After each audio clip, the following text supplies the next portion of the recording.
A más de 153 kilómetros de Cúcuta, la capital de norte de Santander, exactamente en el corregimiento de La Laguna, en Santo Domingo de Silos, están las historias de quienes han habitado por cientos de años las tierras del páramo de Santurbán. Familias que tradicionalmente han dedicado su vida y labor a trabajar el campo y de ahí mismo han garantizado el sustento de muchas generaciones.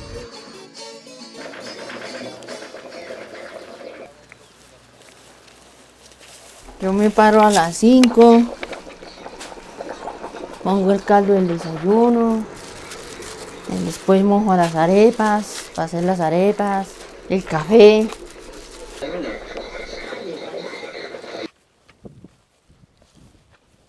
Sí, claro, el caldo lo hago como odio, con papa de la que cultivamos aquí. Y eso es todo lo que tengo que hacer al desayuno, el café, la arepa, el caldo.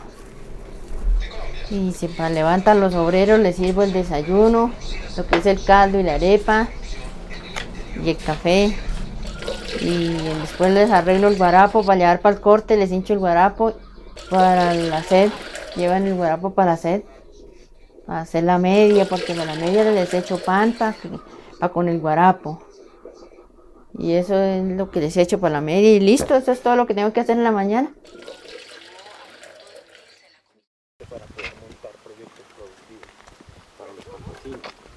En las montañas de los Andes colombianos, personas como Isbelia dedican desde muy tempranas horas sus fuerzas a cultivar la tierra. Desde las grandes capitales se les está decidiendo su futuro y no han sido llamados a opinar. Una situación que pone en riesgo la vida y las tradiciones de estos pueblos.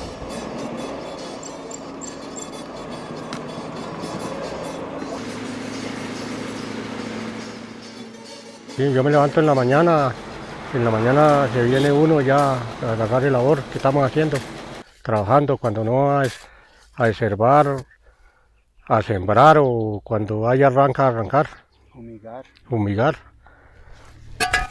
Y este oficio que estamos haciendo es aporcando la papa.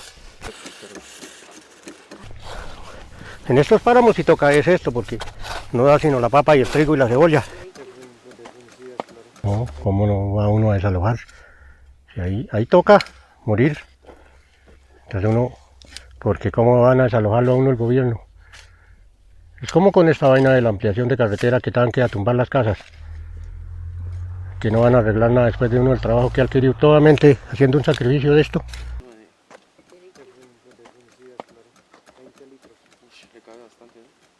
A puertas de una nueva sentencia de la Corte Constitucional donde se decidirá la delimitación del páramo de Santurbán, la duda que lleva a don Eliseo es latente en los campesinos de la zona, que al final de la partida serán los que se vean directamente afectados con la decisión que se tome.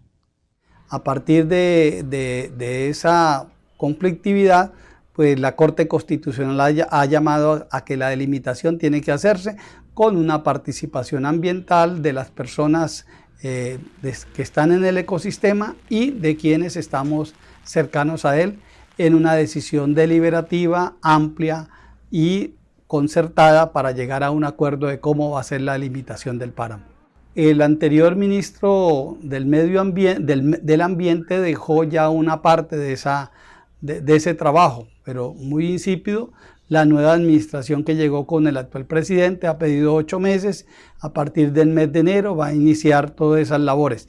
Lo importante de resaltar acá es que la Corte Constitucional establece unos parámetros cómo debe ser esa participación ciudadana en la delimitación del páramo de Santurbán.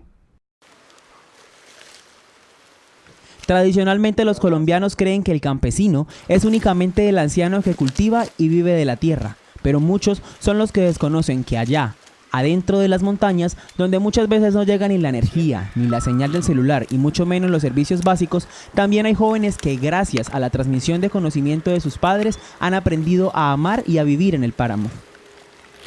Mi nombre es Freddy Alonso Maldonado Vera, tengo 32 años, todos viviendo en el páramo de Santurbán.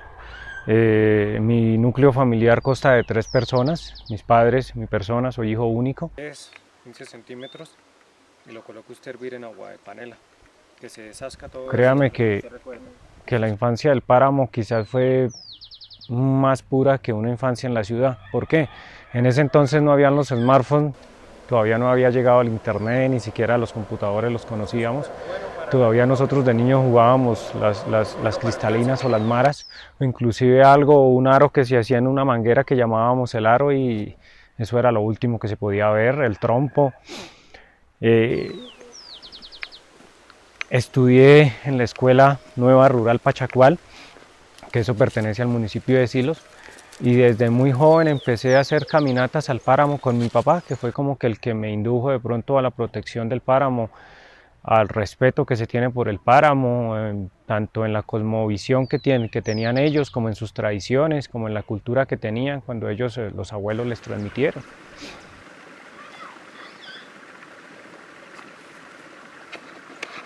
El caso de Freddy no es el único, son muchos los jóvenes como él que buscan desde los nuevos conocimientos encontrar la forma de trabajar sus tierras sin que su labor afecte la vida del páramo, pero se han encontrado con limitadas posibilidades de educación y con la salida de algunas instituciones que se habían convertido para ellos en una esperanza de conocimiento. Bueno, eso es un tema que es un poco caliente debido a que por lo menos con la delimitación van a traer unas prohibiciones. Esas prohibiciones es en la parte agropecuaria, como se sabe, pues en estas regiones somos netamente agropecuarios. Eso ya, como se dice, pues ya suena algo como muy retocado, pero realmente eso es así. Somos netamente agropecuarios. Nuestras economías se basan en eso, y somos como una economía, no sé si sea el término, circular, donde de nosotros los agricultores dependen los jornaleros, dependen los tenderos, dependen los transportadores e inclusive los consumidores de las urbes, ¿sí? Como es Bucaramanga y Cúcuta. Entonces, al haber estas prohibiciones, se va a menguar de pronto la soberanía alimentaria y va a aumentar el desempleo en la zona, ¿sí? Y nos va y nos va a terminar haciendo un desplazamiento a las ciudades, algo que quizás nosotros no queremos. Y de pronto algo sí que es importante de mencionar, es que ahorita con el auto que sacó el Tribunal Superior de Santander, ellos determinan que el ICA y el SENA tienen que retirarse, ¿sí? Y entonces, pues, si el gobierno quiere que nosotros hagamos una agricultura sostenible, tenemos que tener capacitación, pero si no está el SENA o no está el ICA que vigila eso, ¿qué vamos a hacer? Entonces se queda todo eso en discurso, ¿cierto? Ahí está un quiebre de este proceso delimitatorio que está haciendo el gobierno y el Ministerio de Ambiente. En zona de páramo no solo se vive del cultivo, hay quienes desde muy jóvenes encontraron otras formas de vida, aprendieron nuevos artes y han logrado subsistir con ellos, pero sus labores siguen teniendo esa estrecha relación con el páramo, que no les permite concebir la idea de no estar ahí. Se hacen sacos, se hacen ruanas, se hacen medias, se hacen guantes y gorros para tener uno para el sustento, la comida, alimentos y para pagar servicios y para lo que se utiliza en un hogar. Sí, señor, como desde los 18 años tenía yo cuando empecé con las lanas. Tejido a lana de abeja se procesa primero la lana, se va hilando. Este ya es el procedimiento para uno empezar a hacer las obras. Esto se manea la oveja, se consiguen tijeras, se tumba al piso y se va atusando.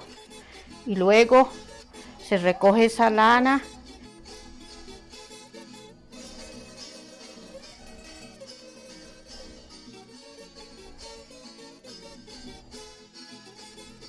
Después se hace un nubillo y para poder empezar a arreglar en las agujetas.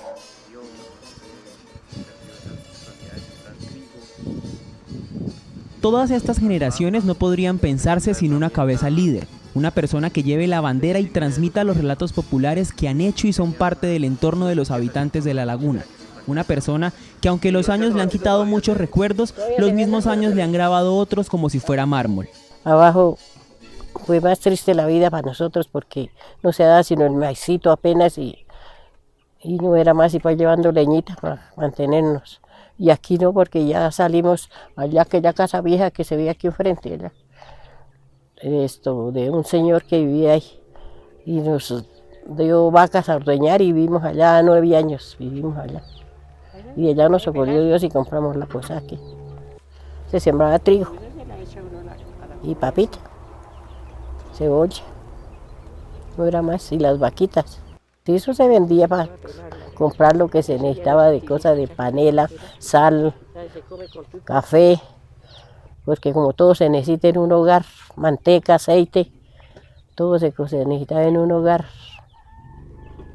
Pues para comprar eso se vendía se dejaba lo que era el afrechito, se dejaba para el gasto. Yo les cocinaba sopa para el almuerzo, ruyas, con haba, papa, carne, si había. Y para el 11 se les secaba arroz y papa.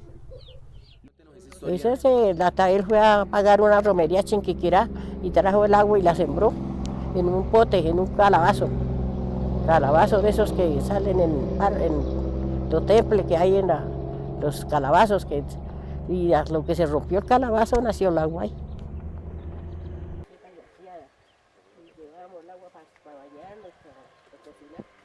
Agua bendita es el agua bendita, el agua de Chinquiquirá. Sí, eso sí, porque mucha gente saca santuario. Oro y plata y por lo menos este señor de aquí abajo es que se sacó un santuario. Y yo allá ordeñaba yo vacas y yo veía, ¿sabe qué veía yo? Un gato amarillo salir de allá de una mata, pero pues no esculcamos ni nada. Veía yo salir un gato de allá y lo buscaba uno y pues no tomaba nada. Y allá el señor ese se sacó un santuario. Tocó la plata debajo de una piedra. Está lleno de cienes. Eso era muy distinto, eso había mucho, que digamos, religión. Si eso no se guardaba la Semana Santa como santa, como una Semana Santa. Desde comía en adelante, porque por lo menos el miércoles y el viernes no se podía comer grasa ni carne ni nada, ¿no? Se comía así, era pollito, comía así. Esa era la Semana Santa y tarde que decían que se abría la tierra si uno caminaba. Se abría la tierra, eso tocaba todo en silencio. Y por lo menos jueves y viernes ir a la iglesia a rezar y a confesarse uno y a comulgar y a pasar llorando. No se ve eso, ahora es todo distinto. Expertos afirman que los relatos de este tipo son muy importantes en las comunidades y que aunque no estén respaldados por documentos, ayudan a construir las realidades que viven los pueblos, en este caso, los campesinos del páramo de Santurbán.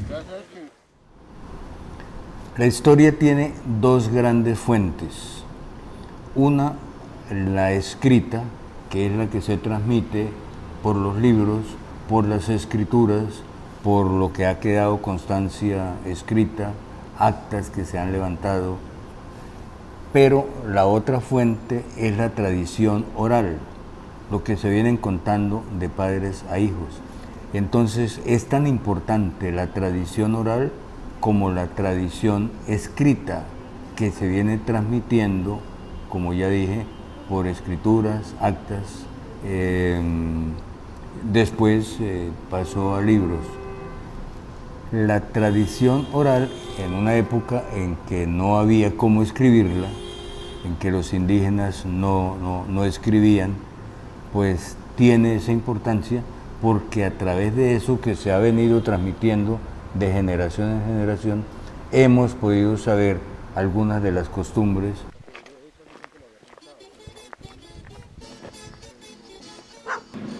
No podemos desconocer las tradiciones culturales que tienen nuestros pueblos campesinos, pueblos que por siglos han vivido de la tierra y asimismo han buscado la forma de cuidarla y amarla.